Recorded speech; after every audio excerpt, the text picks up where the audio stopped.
I'm Corbett Wall with DV Auction, here with your feeder flash for Tuesday, October the 2nd. And yes, I said October. It's hard to believe it's already here, but fall is in the air and the fall run is here. Y'all come out to your local sale barns. There's not a better time to be there. We got the new crop calves coming into town.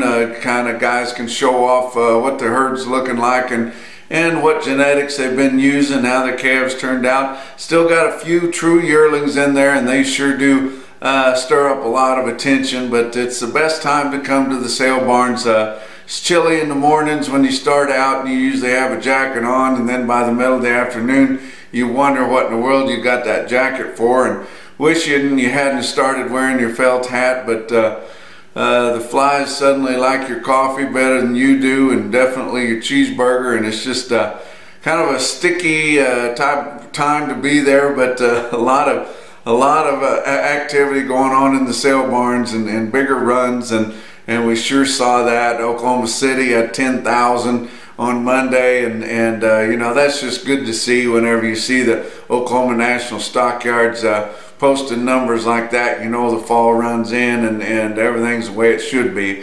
But let's look at the board for Monday. October live cattle futures up 22 cents to end the day at 113.67. December up a dime to end the day at 118.95.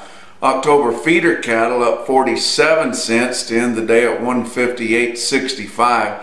And November up 97 at 159.02.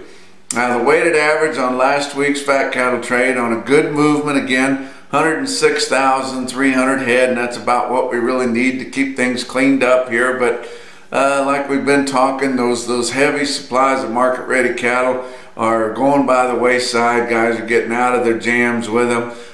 Weights are starting to come down a little bit, and everybody's fairly current with the way things are going. This demand has been so outstanding here all spring, all summer, and now into the fall, as you know, this meat's just disappearing. They're selling it somewhere. They're either exporting it, or we're eating it up here, or it's going away, and that's a good thing. But your weighted average on live steers in your 5-area feeding region with a range from 110 to 111, but 110.65, and actually come out a little better than what I thought it would. It was up 4 cents, so still a ways off of 111, which is really your established top market in the southern plains and in all of Kansas and Texas there. But and one thing that did help, Colorado was mostly 111, where they were 110.5 the prior week. But up in the northern plains of Nebraska and Iowa, the few live sales they had, they kind of started those earlier in the week, last week, 110, 110.5, and probably kept the rest of the guys, negotiated cash sellers, from getting $1.12. But on dress steers, your weighted average 173.82. That was 83 cents lower, so you just well say $1 lower, where most of your sales were at 174. There was a range from 173 to 175. But you know, the prior week they were mostly all 175, but 83 cents lower on the weighted average compared to the weighted average of last week. Nationwide, your movement of direct slaughter cattle was 124,400 head of negotiated cash sales. Now that compares to 259,000 almost formula sales, 15,800 negotiated grids, and 31,600 forward contracts. But of that nationwide negotiated movement of 124,400 head, almost 27.5% of those was for 15 to 30 day delivery. Your packers know that we're getting into an upward market. We're going into a bull market. They don't want to give away all their contracts. They don't want to use them up, I should say, the first week of the month, because that would really set them up for having to pay higher prices progressively later in the month. So they're coming in here with their eyes wide open and their head up. Actually heard of some regionals paying $1.12 for some cattle on Monday with the board higher a little bit. I'm not saying that that's going to get established, but it's kind of a good omen here. But with them ramping up the number of cattle that they're buying for the 2 to 4 week delivery, like the last several weeks they've been buying about 15%, and this past week over 27%. They're kind of trying to get things set up to take care of their backside in case this market starts getting away from them in a hurry. But believe me, they know how to do it, and they're shrewd traders. They know exactly what's going on. You look at the things that went on here early in the week here. President Trump announced that he got the NAFTA deal redone and got Canada to come in with us too. So now we have the USMC agreement, which is all 3 countries there getting together. It's gonna help things out as far as building more of cars in North America for your auto industry. It really helped out the dairy industry in the United States, and taking some of the tariffs off, getting some of their products sent up into Canada. And of course, I've got a lot of Canadian friends on social media, and they're not happy about it at all.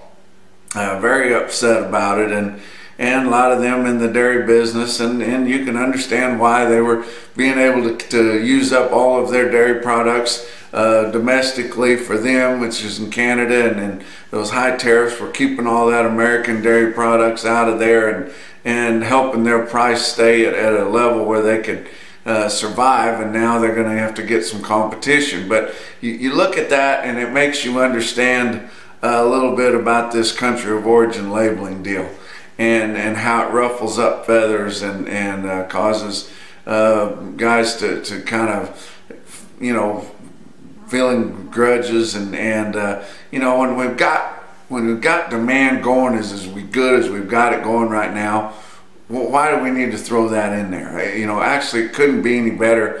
The demand, both export and domestic demand, is just awesome. Why would we want to fool with it right now? And, you know, and the market's coming up, and things are just going pretty good. We've got our supply problem kind of under control here for the near-term future, and you know, you don't want to knock things off the rails when they're going good. But let's look at your feeder cattle market, your real-time index on Beef Market Central. Ended the day late on Monday at 155.45, up 55 cents, and that's with a lot of high volume Southern Plains sales in there, like Oklahoma National Stockyards. I mentioned that earlier. 10,000 head of cattle. That's like old days. We like to see big runs in Oklahoma City. A lot of those cattle coming out of that North Texas region, and going up 35 there, and that's just a good way those guys market their cattle. A lot of them probably send their calves in the first week of October, and they have ever since they've been doing it, and their dad has too, and it's just kind of the way they go through on a tradition deal. But plenty of demand to meet all those cattle. Your feeder steers $2 to $5 higher there. Calves steady to $3 higher. They noted a lot of big high quality reputation strings there. You look at National Livestock Commission, one of the biggest firms there, sharing their data with Cattle Market Central here, and we can show you these clips at National Livestock. 86 head of 841 pound steers bring 157.10. Now that's Oklahoma City. Those are corporate feedlot buyers right in there. Yes, a lot of them have some northern orders in there too, but those guys usually play pretty close to the best. They're not the type of people that are really going to get out there and let their emotions get away from them. But that is a big time price right there in Oklahoma City at the old stockyards. Joplin Regional Stockyards, 4,500 head there, 3 to 5 higher, especially on the calves. There were spots on some particular weight classes up to $9 higher. Just an outstanding sale there. A lot of good demand in Joplin. Russell, Iowa.